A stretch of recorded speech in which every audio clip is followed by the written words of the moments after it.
Welcome back, guys. This video is going to be a little bit different because, well, in a few ways. One, it's more of a case study than it is anything else. I wanted to share this. I shared this findings with a bunch of guys and guys from some of the guys from Trained by Techs and some others as well, friends of mine that are in the field and some that aren't. Just found it interesting, and I'm going to tell you the story, and we're going to go through everything, and I'm going to show you some pictures if this works out down below. I hope this works out. Anyway, we're trying some new stuff here. I'm trying to make the video a little bit better for you guys and cleaner and, you know, more understandable, you know, without being all over the place, which I usually am. I'll do my best. Okay, so let's get to the point. The case study is going to involve a vehicle that is a 2004 Chevrolet Avalanche with a 5.3 liter V8. This vehicle was brought to a shop in my town, okay, and it's a gentleman that I know that owns the other garage. I'm not close friends with him, but we know each other, and he sent me work when it was something he didn't want to get involved with in the past, when we were in the other shop in Jersey City. So, with that said, I don't know the whole history behind everything, so I don't want to speculate on things. I just want to kind of give you some background so that you know where we're going with this thing. The vehicle was towed to him after the customer stated that the truck ran bad. It wouldn't accelerate. It would shut off as soon as you put it in gear. Things of that nature. So it seemed like it had some sort of a problem, especially under load. What ended up happening, to make a long story short, is that when the truck was brought there, he had a problem with communicating with the truck. He couldn't get into it. He was busy. He told the customer that he really didn't want to get involved, and you know, he kind of left it at that. He didn't start playing with the truck or tampering with anything or changing parts or doing anything. He just basically washed his hands of it. And I can understand that. I mean, if you're working by yourself and you have brake jobs coming in, you know, and whatever, gravy, you know, it's not worth getting involved in something like this because you're already off to a bad start. You can't hook up to it.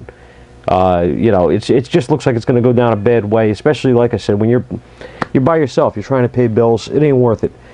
So he actually didn't recommend us or anything. This customer was recommended to us actually through some other friends, I think, or possibly through a friend and another customer of mine. I don't remember the whole story, but in any case, he found his way down to me, and he came and job on. I said, yeah, you know, no problem. Yeah, so he had the thing towed in, and as soon as he towed it in, he was actually down there with the tow guy, and he was telling me that, you know, the thing won't start anymore. It doesn't start at all. It's been sitting there for a few weeks outside this other shop, and it doesn't run. So I said, all right, no, you know, don't worry, I'll look at it. I got in it, and actually he was there. I got in it and turned the key to see what it did. Maybe the battery's dead, whatever. The thing cranked right up and started, and let me tell you, it sounded fine. I don't have any video of that, you know, but I do have some video I'm going to show you guys also down below. If this works out, this could turn into a complete mess, but we'll see what happens. In any case, the truck started, ran beautiful. You know, I raised the throttle, raised the idle. Yeah, I hit the throttle to bring the RPM up to see what it sounded like at higher RPM. I thought maybe something, you know, I could hear something. Sounded fine. So he was shocked and amazed that the truck ran, you know, and, you know, I said, just leave it here. Something's obviously wrong with it if you're going through all this. Don't try to drive it home and get stuck. Let me check it. So I noticed right away the check engine light is on. Didn't notice anything else out of the ordinary. And I mean, if you just got in this vehicle and nobody told you there was a problem, you'd think the guy's crazy. You know what I mean? The truck ran perfect. So with that said, he leaves and lets me get into my thing. I hook up the scan tool, and right away I pull multiple codes out of this thing. Evap, I pulled some evap codes out of it, which not terribly concerned at this point. I really wanted to try to collect some data, but I also wanted to see some symptoms. Trying to get it to act up by letting it run. I figured to get it hot. And what I noticed was the codes that I was concerned with were PO171 and PO174, which is lean on both banks. So while I'm letting this thing run, I go into data stream and I try to see when these I go into freeze frame to see when these codes set. Well, if it's cold and it's setting those codes, I'm going to be looking most likely at intake leaks, things of that nature. Low fuel pressure, possibly anything like that. But it's cold. Usually those kind of symptoms, those kind of codes will set for intake gaskets or something like that, right? So try to get direction. That's my goal. Now, as long as the story is that I'm telling, because I keep getting off track with stuff, this diagnosis did not take long. Okay, I want to point that out, and the reason it didn't take long is because of the strategy. Okay, we had direction, and we went step by step to find the problem, and then verify the problem, and then also we went a couple of steps maybe further because we wanted to collect some extra data. All right. So, letting it 171, 174, it did not set when it was ice cold. It set when the temperature, I forget, it was probably about 180 degrees, almost completely warmed up. So, all right, what happened? What did this truck see at that point that it didn't like? Because I'm really, from the symptoms he's describing, these codes being in the system, I'm thinking to myself, okay, we have a fuel control problem here. Fuel delivery, fuel control, whatever. Something's wrong. It's going lean. I want to know why. And I want to know why it's not doing it now, because the fuel trims, even though they weren't perfect, they were not that crazy. They were about 9% when I had this thing running. So, brought the RPMs up a few times, maybe 2,000. Didn't really feel much difference. It felt okay. So, time to go for a test drive. I want to get this thing to act up. I want to see if it's going to act up. Maybe I'm going to drive this thing for 3 days and it's never going to give me a symptom again, okay? So, got to get it to do it. So I go out of my lot and up the street, and I make it about 36 feet. And this thing falls on its face and starts backfiring and it starts popping, and I'm like, wow. I said, okay, it's broke. Couldn't accelerate, couldn't get out of its own way. Let it idle, it stumbled and it started to idle, smooth it out a little bit, kind of, ran a little rough, then smooth it out. It was crazy. So I let it idle a few more minutes. I wanted to just see. I put it in park. I put it back in drive to see if now the symptom was there where he's talking about the stalling. It didn't stall. But I felt it chugging. I felt it didn't feel right. I felt like it was starving for fuel. So I hit the throttle a little bit, and it's boom, bang, bing, oh man, detonating. This thing was ready to grenade. It was real bad, lean as hell. Now, mind you, I have my scan tool with me, right? With the scan tool, I could see exactly what I want to see. I'm monitoring certain PIDs, of course. I'm going into O2 sensors. I want to see what they're doing when it's going lean. I want to see what the mass air is doing. I want to see what the load is. I want to see coolant temperature as well. I'm looking at everything here, okay? And fuel trims, of course I'm looking at fuel trims, right? I'm also looking at injector pulse width. Now, what I noticed right off the bat is if I hit the throttle hard in this thing, where this thing should be an enrichment now, right? O2 should go high. I should see, I should see those O2s, see the fuel, okay? I hit this thing, the O2s dropped to zero like a rock. Mass air picked up. I forget exactly what the spec, what the reading I got was, but the mass air was working fine. It was seeing, the influx of air. However, the injectors, the pulse width was like wide open. This thing was trying to feed this motor, yet the O2s dropped to zero. Now, the customer had told me that somebody put O2 sensors in this vehicle. all 4 of them, because it had O2 codes. That's fine. That was before this problem. Now, if I was seeing one O2 doing something that the other wasn't, maybe I'd want to look into that. These O2s were responding exactly the same. So I kept that in my head.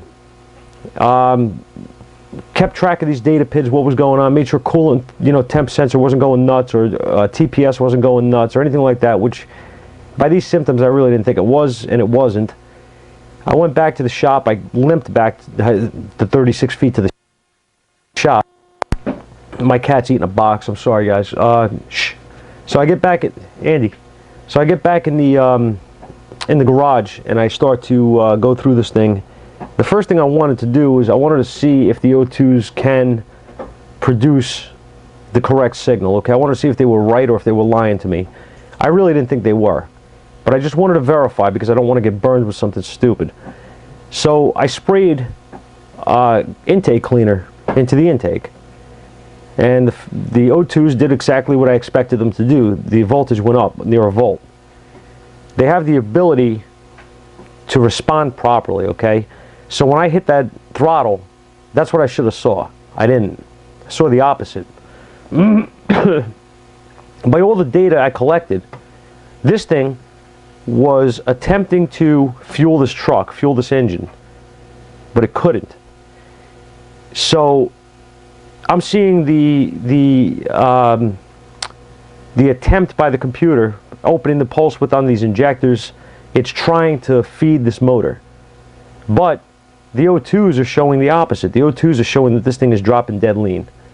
We have a fuel delivery issue with this truck, no doubt. So what do you want to do when you have a fuel delivery problem? You get a fuel gauge, you put it on the truck. I want to know what the fuel pressure is. This truck is an older, this vehicle being an 04, does not have a fuel rail sensor or anything like that. You have to put a gauge on it. You actually have to work for a living. What I wanted to show you guys, part of the reason I'm doing this video is, and it's kind of funny how things work out. Cody had just done a video using the Mighty Vac 5545 pressure / volume gauge. Okay, I have the same gauge. That's what I use. I like those type of gauges. I've been using them for a while. And the company called SUR&R had come out not long. They weren't out long at this point, but I had used some of their products. I used their brake lines and some of their repair kit. Their stuff is top notch. So they had come out with a fuel pressure, actually it was called a fuel system analyzer. It wasn't called a gauge kit. It was called a fuel system analyzer. And it was like 330 bucks or something, and I bought one. I was like, I gotta try it. It can measure volume, all this crazy, it had a manual with it that would show you what your results were according to the testing, and did you have bad injectors, did you have this? It was pretty cool. So I had to have it. I bought it, and I loved it. Thing worked great. At some point, somebody stole it from me. Somebody stole the kit, and I never recovered it. I searched and I found another one. Bought that one. I had that one literally 2 months, and I tested a car with it. And when I took it off the car, I wanted to drain. I just wanted to let it. After I drained it, and I hung it on my toolbox, and somebody knocked it over and shattered the glass. So I ended up throwing it out, and I kept the kit, but I had to throw the gauge out, which kit was useless. A couple years back, Mighty Vac, I found the Mighty Vac one, and because SUR&R was discontinued, so I bought the Mighty Vac, and I've used it. I love it. It's the same. It's basically the same exact thing. Really, it really is. However, it's a bigger unit. The Mighty Vac is a bigger setup all around. Not that it really matters. Okay, just saying that. But it's a well-built kit. It works nice. It does its job, and I have no complaints at all, except that it's almost triple the price. I'm sorry, it's about double the price. So that's my complaint on that. Last week I actually found an SUR&R kit, and I got it right here. This kit, which I'll show you, comes with a manual. Okay, very nice kit. I bought this used. I found this used, and if you take a look at it, I mean, this thing is like brand new. I don't think there was ever any fuel run through these lines. I got a great deal on it. I got it for about half of what it cost new. I'm very satisfied with that. I haven't used it yet, but everything looks to be in perfect order. It's got all the adapters in the case here, so I'm very happy with it. It even came with a CD actually to teach you how to use it. Pretty nice kit. Okay, enough about that. Enough about SUR&R. I really wish they would come back out with this kit though. But anyway, the Mighty Vac, I have no complaints with their stuff. Their company's fantastic, and I'm going to show you the picture of the Mighty Vac tool here. You can see the gauge there. That's the exact one from the shop. That's the one I used on the truck. And if you look at it, you'll see that it has a sight glass down the center of the gauge, as this one, as this one does here. It's a flow gauge. Now, what I did was when you hook these up, you have to hook them up. So it's a returnless style system that I'm working with. I pulled off the pressure line, and you put the adapters into the hoses that exist on the vehicle and the rail, and you hook your lines up to the gauge where it's marked in and out. Obviously, I mean, it's common sense, but this gauge is just fantastic for this kind of testing, and this is where it shines. Okay, it has a sight glass. If I had hooked up a regular gauge to the Schrader valve on this truck, I still would have found the problem. I'm confident of that, but it would have taken me longer because, well, let me put it this way. When I hooked up the gauge, my partner was watching the gauge. I said, just tell me what it does. I want to know if this pressurizes right away, if I'm able to build pressure quickly, or if it takes a while or whatever. So I cycle the key, and the pressure comes up, and actually I had to cycle it twice. I think the pressure jumped, and he says, yeah, he's like, you're at 60. I was like, okay. So let me see if it starts. Start it back up again. Starts right up. Pressure's good. I hit the throttle. The pressure actually came up, as it should, and the truck was running fine. Again, it was running good. So I said, all right. So I let it run a couple of seconds, and I got out of the truck to monitor the gauge. I just wanted to see if I had any fluctuations in the pressure or anything like that. If it started to stumble and started to act up, I have my gauge on it. And then I noticed something. I noticed the sight glass looked dark. It looked real dark. It didn't look right. So I immediately questioned that, and I said, well, something got in here. Something's wrong. So I shut the truck off, and I opened the bypass valve on the vehicle. Yeah, let me try that again. I opened the bypass valve on the gauge and left fuel out into a clear container. And when I tell you, it looked like Pepsi. This is Pepsi, safe. It looked just like Pepsi. That fuel, I'm going to show you that right here, hopefully, if it works. That fuel is disgusting. Okay, that's the fuel that came out of this truck. So at that point, I knew right away, obviously something's very wrong here, but I wanted to see now. I wanted to go a little further. What did I do? I opened the bypass valve again so that the truck would run and no fuel would bypass the gauge. Started the truck, and it ran fine.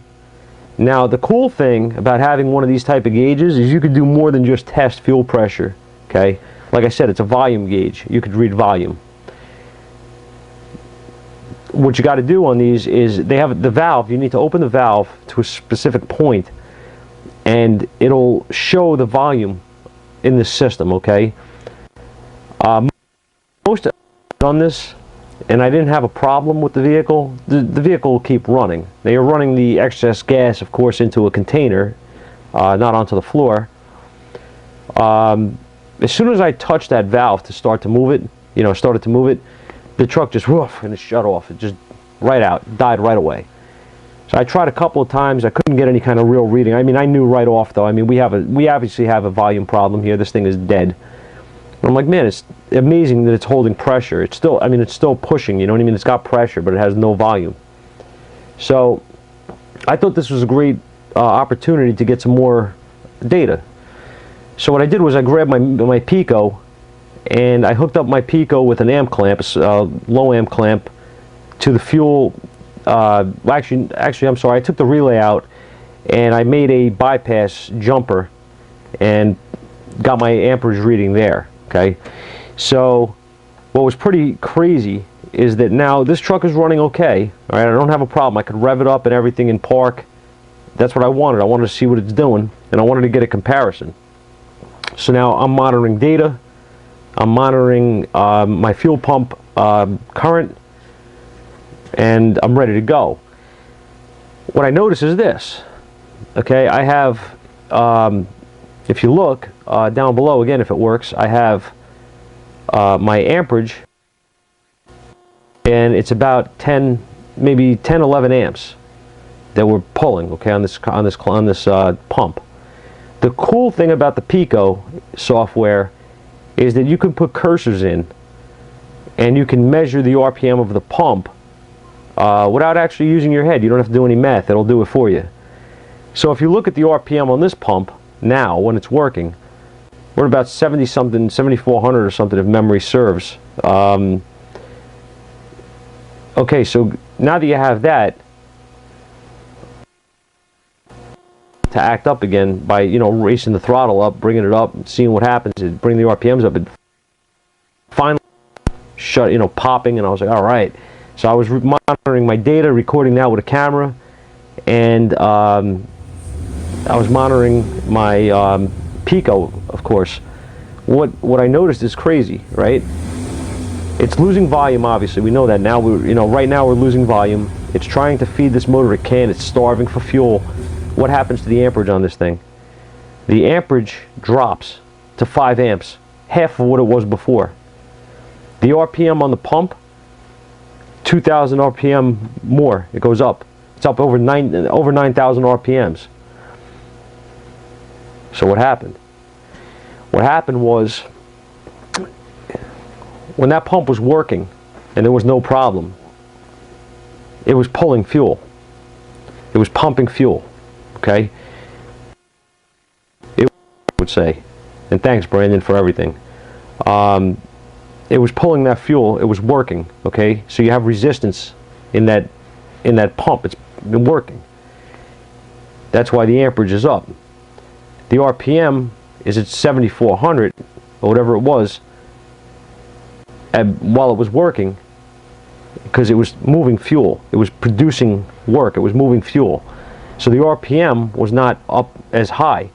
Once this thing started to starve for fuel, what I believe is that the crap that's in that tank is getting pulled up into the sock, into the sending unit filter, and it's starving the pump for fuel. So now you have air.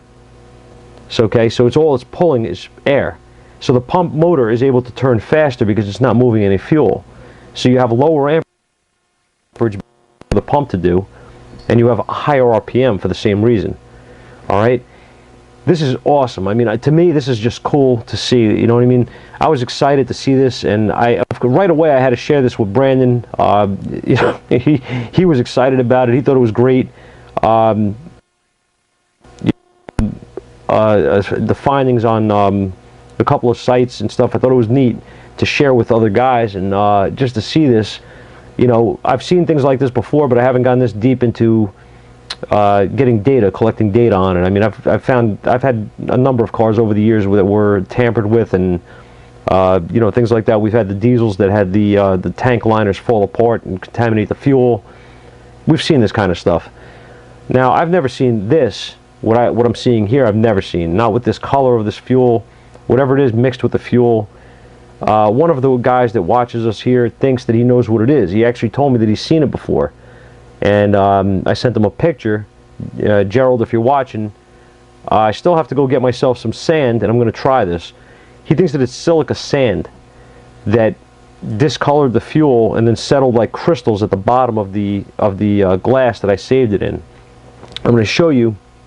This is a comparison of good gasoline, high test, and the high test gasoline that I pulled out of this tank. You can see in the picture the difference, okay? And it's obvious which one is the one out of the tank. So I don't know exactly what happened here, but whatever it was absolutely insane. Just absolutely insane. Somebody obviously did this. This was not gotten from a gas station, because I'm sure I would have heard about it. You know, other people would have been broken down in shops, you know, that I know probably would have, you know, we would have known. Nobody's seen anything. So this is somebody tampering with the vehicle. At this point, I do not have a repair on this. This truck is going to need a pump. It has 22 gallons of this crap in the tank. It's going to have to be removed, obviously, the tank, replace the sending unit and pump assembly, clean the tank, new fuel. If this is sand and that's what's actually coming out of the fuel rail, I'm afraid for anything that may have gotten past even the injectors, if it's that small of, you know, could and did. I don't know. You know what I mean? We're all speculating on what kind of damage could be here. But at this point, we had an insurance adjuster down at the shop. For the gentleman has full coverage on the truck. His insurance guy came down, the adjuster, and the look on his face when he saw that fuel was amazing. He actually asked me to pull a sample while he was there. So I'm assuming that he didn't trust me. Or he didn't trust the situation for whatever reason, which is fine. But I pulled a sample in front of him, and he, you know, I could see the look on his face, like, what is that? But I do not have the fix. Meaning I can't, you know, tell you guys, yeah, you know, this is fixed. Here's the after result, and here's the pump amperage. I don't have it, guys. I have no okay on this truck. It may be totaled, from what I'm being told. They're unsure. They have to investigate it. It is, you know, it's a claim, so they're going to investigate it, total it or fix it. From the way they were talking, it sounds like they're going to total it. Which much value, probably about $5. So that's where it's at. But I wanted to share this because I really thought that this was pretty cool, and because you just don't see this every day. Thank God. I mean, this is not what you want to see, but we got some really good data off of this vehicle, and you know, we were able to prove out what was wrong with it in a short amount of time. Okay, and for a couple of reasons. One, obviously, we're looking at the data stream, okay, and we're following that. We're trusting that path, which led me to check fuel pressure. Scan test was codes first, right? PO 171 and 174 stuck out. They fit the symptoms, okay? So I'm going with that. Okay, keep that in my head. Go to scan data, reproduce the problem. Scan data while I'm reproducing the problem. I know I'm lean for a fact. I know that I'm lean because of a fuel delivery problem. The next step is put a gauge on it. Now, my question to you guys is this: if and I know most do-it-yourself guys do not have a fuel gauge that has the ability to do what mine can do and what some of ours can do, because I mean, these things are expensive. You could go buy a cheap $35 fuel gauge and stick it on, and you'll get accurate fuel readings, you know, pressure-wise. The thing is, though, how long would it have taken, you think, without having that sight glass, to determine by getting a fuel sample? I know how long it would have taken me, okay, because so with that symptom, even if I'm seeing pressure, I know I'm starving for fuel for some reason. So my next step may have been to, my next step would have been obviously actually to just pull a fuel, because the truck did run good sometimes. Okay, so I wasn't suspecting that injectors are clogged, because if they're clogged, they're clogged. You know what I mean? For the most part, they're not gonna get better. So my thoughts were that it's pulling something from in the tank. It's pulling something into the screen. So yeah, I would have taken a fuel sample, and I would have saw it. But I have a lot of experience, okay? But that's my question. How many guys do you think would have, and I'm not saying mechanic, I'm saying how many guys, you know, out there watching, do you guys think you would have done the same thing? Or would you have gone in a different direction if you didn't have that visual? If you didn't have that sight glass to tell you, why is that fuel almost black? You know what I mean?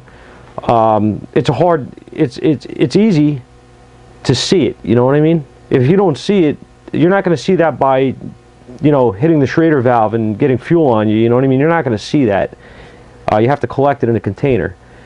So yeah, you think about it. I just thought this was a great case study and a very interesting subject because, like I said, you don't see cars that have, you don't see these kind of things.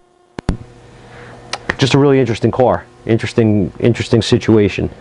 And I was happy that I collected the data that I did because I could share it with my buddies, get their thoughts on things, and, you know, kind of kick it around a little bit. And Gerald, I really hope that I can prove out your theory on the fact that this is sand in the tank. That would be really cool.